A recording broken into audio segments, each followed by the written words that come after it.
There was a time when corporal punishment occupied a very different place in everyday life. To modern eyes, it can be difficult to understand just how casually physical punishment was once discussed. It appeared in newspapers, magazines, advertisements, films, cartoons, and comedy.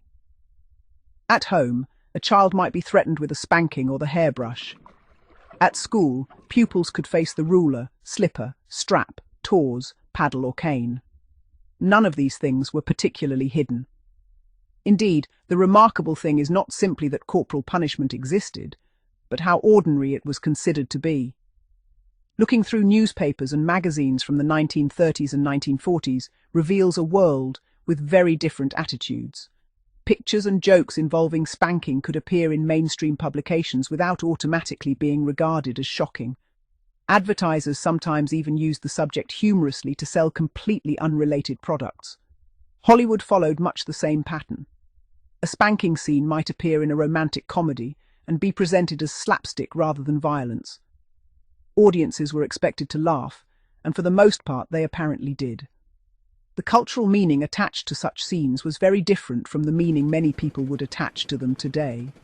This raises an interesting question. When did attitudes begin to change?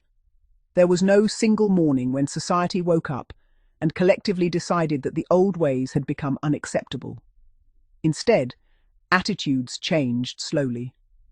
What one generation regarded as perfectly normal could make the next generation uncomfortable, while practices that had survived for decades gradually began to attract questions.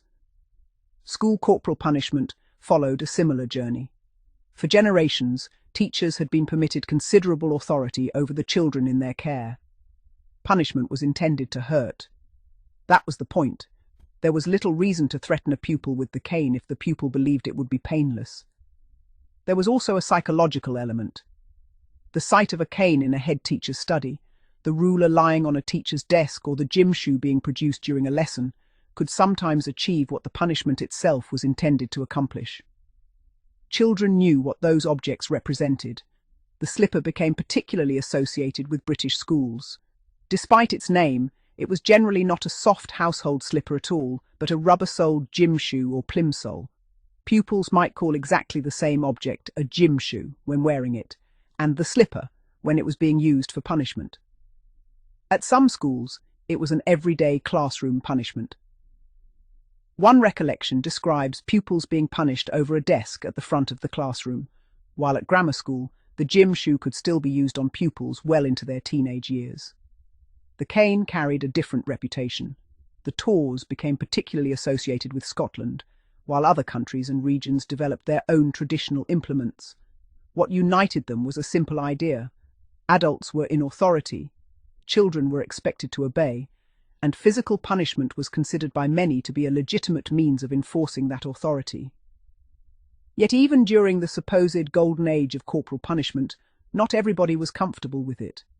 Some teachers disliked using it, some parents objected, some pupils accepted it as an unpleasant but ordinary part of school life, while others remembered the humiliation far longer than the physical pain. That is important, because history is rarely as simple as saying, everyone accepted it then.